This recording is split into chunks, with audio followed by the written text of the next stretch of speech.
Efa ndresaka n'izay tontolon'ny tsy fandriampahalemana izay ihany sika dia entina hiadiana amin'ny tsy fandriampahalemana eto an-drenivohitra dia nandray fanapahan-kevitra entitra ny mpitandro ny filaminana izany hoe ny polisy pirenena sy ny zandary pirenena isan'izany ny fizarana Antananarivo ho faritra efatra ka hifampizaran'ny polisy pirenena sy ny zandary pirenena zany io faritra efatra io akoatr'izay dia nandraisana fepetra ihany koa ny fanafiana miseho any anatin'ny fiara fitateram-bahoaka na ny taxi be izay lany ihany koa tatoato. Tao anatin'ny iray volana izay dia nisesesy ny trangana tsy fandriampahalemana eto Antananarivo sy ny manodidina matetika ahenoana fanafian-jila izay ahafatesan'olona eo ihany koa ny fandrobana izay ataony tsy matoatody ao anatin'ireny fiara fitateram-bahoaka ireny. Nandray fanapahan-kevitra entitra ny avy ao amin'ny mpitandro filaminana manoloana izany ka anisan'io ny fandrindrana ny faritra iasan'izy ireo. Ka ho fanamafisana ny dispositif izay efa raisin'ny polisy pirenena eto Antananarivo renivohitra dia natsangana zany ny emoa miditra tsehatra eto amin'ny tanàna Antananarivo manodidina, zany hoe mizara zone anankiefatra ny Antananarivo ataontsika hoe grand tana zany.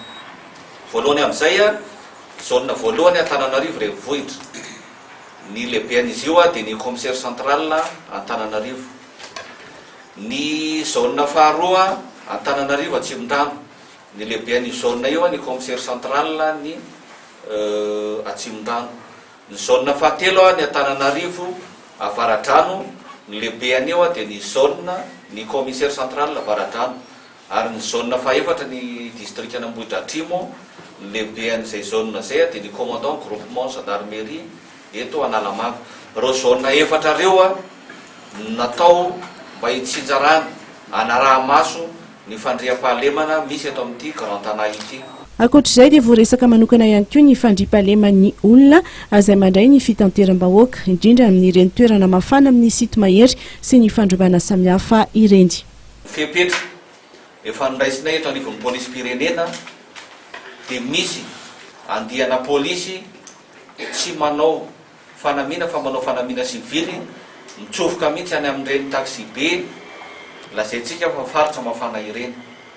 Ary misy ihany koa andiana mpitandro filaminana hafa avy eto anivon'ny polisy pirenena ihany izay miparitaka eny amin'ireny toerana lazaina fa mafana ireny manao fanamina indray ary misoroka dia ny melo ny mety ho asa ratsy ataon'ireo olon-dratsy.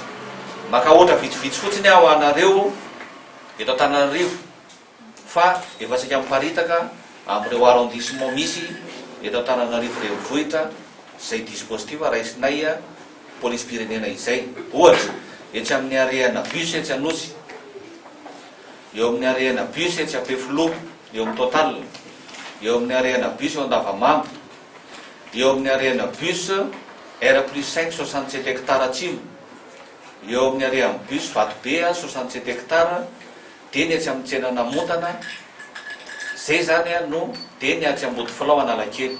Manentana ihany koa moa ny polisy mba tsy handaran'ny tsao ny tsirairay indrindra amin'izao vanim-potoana izay tena efa mampiroborobo ny teknôlôjia vaovao izao ary ho toy ny lalandava no sady ihany koa omalina amin'ny fiainana andavanandro na ny entana ny isin'ny fiara-miasa amin'ny vahoaka ihany koa moa izy ireo.